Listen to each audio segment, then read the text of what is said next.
From the Aviva Stadium to Test Park, Southampton Rugby Football Club are just one club dealing with the dangerous side of rugby.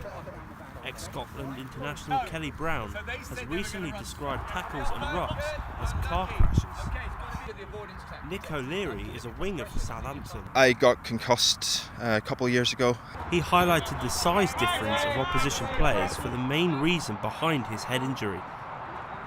That was me going into somebody's shoulder, so they were just standing up towards me and I ran straight into them, hit their shoulder and didn't feel quite well afterwards, so I was out for a few months after that. And obviously he was the same position as me, a lot bigger, it's just the way it is. The RFU produces an annual professional rugby injury surveillance project that outlines key findings from the previous season.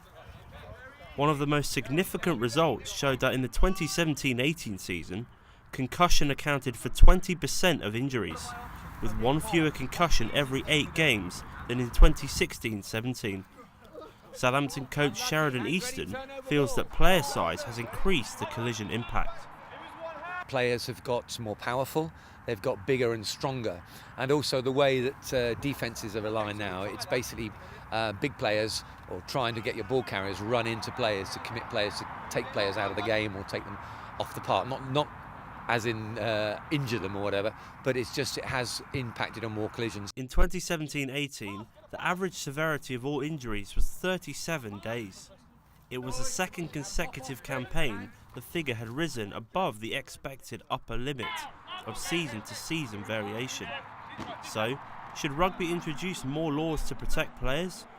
Jordan Woodward, who plays inside centre for Southampton, feels that contact plays a big part of the sport. I think taking it in and getting contact and receiving contact, making tackles, I think that's part of rugby. I think if you didn't have that, there'd be no need for forwards and it would literally just be a kicking game. So I think it would ruin the sport completely. Recently, England lock Maro Itoje said he believes concussions occur more because players tackle low rather than high. The RFU statistics show concussion makes up 37% of injuries to tacklers. Southampton's Stephen Clark thinks that technique is the most important aspect. It's low now. If you don't get low, you're going to take a big hit. And I think it's real emphasis on technique and just getting that head in the right place and knowing what you're doing. Injuries, especially concussions, are causing the RFU a real headache.